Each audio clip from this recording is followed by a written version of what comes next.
Halo Soal Mistik, kembali dengan saya Tian Doko di Permain Jiwa. Oke, saya akan masih membahas tentang pernafasan DMT alami. Dari sekian banyak yang menulis komentar tentang pengalamannya, rata-rata ada kesamaan. Jadi ada sensasi seperti aliran naik dari tulang ekor, kepala, sensasi kesemutan, ada yang mengatakan seperti tubuhnya bersoda, ada yang merasa dingin. Nah, apa sebetulnya hal ini? Apa kaitannya dengan portal dimensi kesadaran? Saya akan jelaskan di video ini. Oke, jadi untuk lebih mudahnya, kita berangkat dari konteks pemahaman akan energi. Bahwa segalanya ini energi. Energi itu apa sih? Ya, energi listrik itu energi. Jadi energi adalah kekuatan yang selalu bergerak dan berubah. Jadi segala sesuatu yang bergerak, pasti di situ ada energinya, pasti ada listriknya. Jadi selama kalian itu bernafas, ada gerakan masuk keluar, sinyal listrik itu berfungsi dalam dimensi fisik kalian. Nah, dari mana kita mendapat energi? Yang pertama, untuk bertahan hidup, supaya energinya itu bekerja dalam tubuhmu, kamu butuh makan, minum, oke? Kemudian yang kedua, kamu butuh bernafas dari udara, dari oksigen. Nah, yang ketiga ini aspek mistiknya, metafisik. Itu dari firman, dari nur, teja, cahaya. Jadi ini kekuatan kreatif atau istilah prana atau chi. Ini yang membuat semua mekanisme kelistrikan itu berfungsi. Jadi kalau dari sisi sains, Tuhan itu ya energi, listrik lah. Jadi kita tidak bisa menciptakan listrik, kita hanya memanen lah. Jadi listrik itu diperoleh dari mana? Dari mengubah gerakan, karena segalanya bergerak dengan mengubah kutub gerakan tadi kemudian menjadi listrik. Jadi sama prinsip kerjanya, kalian naik sepeda ada dinamo di roda itu ya kan, ada kumparan kemudian dirubah jadi aliran listrik, jadi cahaya, jadi kincir air, kincir angin, kalian makan itu kan dari energi kimia diubah menjadi energi mekanis. Jadi semuanya bentuk perubahan demi perubahan, dan segalanya ini adalah energi. Jadi Tuhan itu adalah energi. Nah, di konteks ajaran yang masa lampau, yang kuno, kalau sekarang kita mengenal elektromagnet. Tokoh yang terkenal, bapaknya itu adalah James Clerk Maxwell. Jadi listrik menjadi magnet. Kalau di ajaran kuno yang lebih populer itu magnetismenya. Jadi dibalik sebenarnya, magnetoelektrik. Kalau sekarang elektromagnet. Nah, jadi pada akhirnya kalau dari apa yang saya coba pelajari, nanti setelah era fisika kuantum ya kita balik lagi lebih pada magnetisme. Magnet apa? Magnet itu ya intinya ada medan ya yang punya kekuatan menggerakkan, tarik menarik, tolak menolak. Nah, medan magnet ini yang sekarang dalam keilmuan modern ini disebut quantum field. Jadi istilah lain ether, istilah lain space, ruang, ya ini tadi sepenuhnya adalah kekuatan kreatif yang bisa menggerakkan. Oke, kemudian berikutnya, apa kaitan olah nafas dan mekanisme energi? Jadi seperti tadi yang saya sebut di awal, kita hanya mengubah gerakan. Jadi laju nafas kalian itu kan gerakan, dipercepat, diperlambat, ditahan. Nah, itu semua ada efeknya dengan mekanisme energi dalam tubuh kita.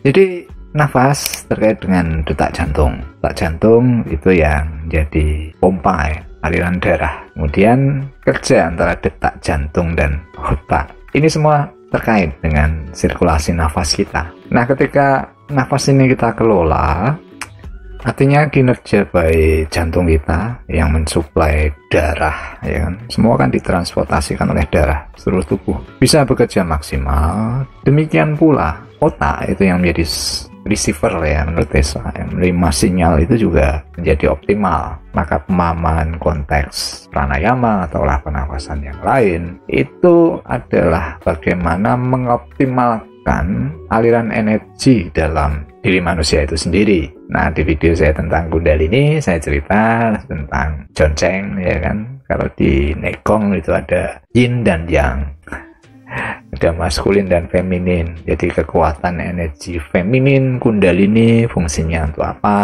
maskulin untuk apa. Nah, ini semua tentang pemahaman energi dalam tubuh kita itu sendiri. Nah, kemudian berikutnya, apa kaitan sensasi atau fenomena yang kalian alami ketika melakukan pernafasan kemarin kaitan dengan hormon DMT dan juga pergeseran dimensi kesadaran. Jadi saya pernah cerita tentang proses saya mendapatkan olah nafas bermain jiwa. Pada saat itu saya belum tahu banyak tentang DMT.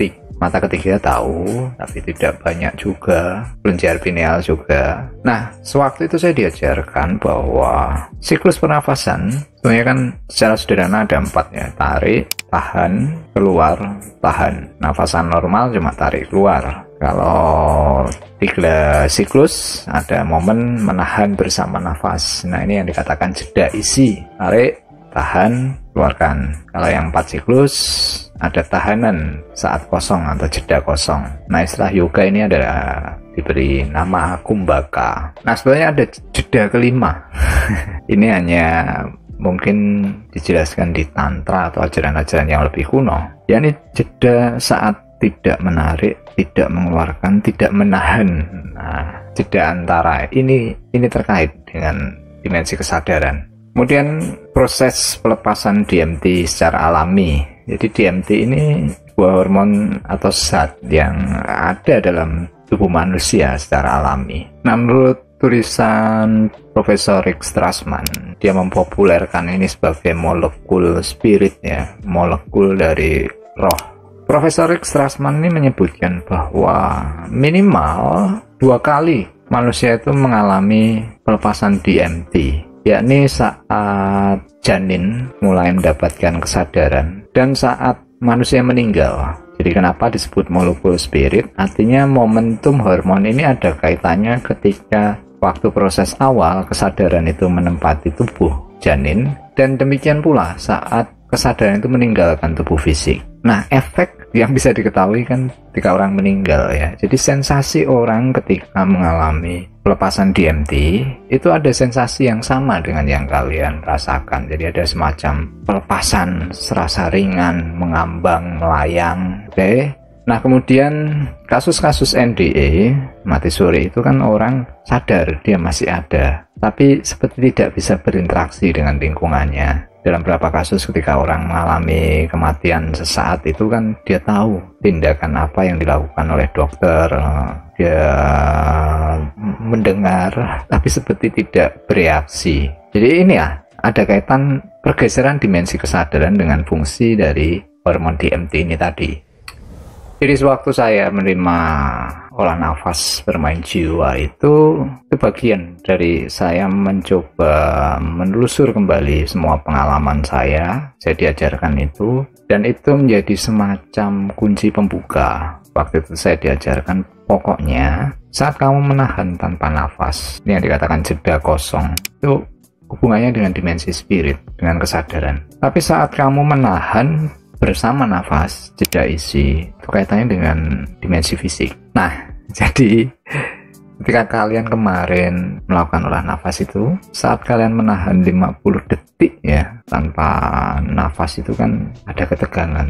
Jadi waktu kita kehilangan nafas itu kan pasti ada ketegangan. Jadi mekanisme DMT ini sendiri terkait dengan bagaimana melepaskan ketegangan, ketakutan, dan stres. Jadi waktu orang mau meninggal itu biasanya ada dimensi antara. Kenapa banyak yang melaporkan mereka seperti justru merasa terlepas dari beban. Ini ada kaitannya dengan hormon DMT ini tadi. Walaupun sampai sekarang pun bagaimana mekanisme kerjanya itu belum ada kesimpulan secara pasti. Jadi dengan olah nafas kemarin, bagaimana kita mencampuri mekanisme laju gerakan nafas.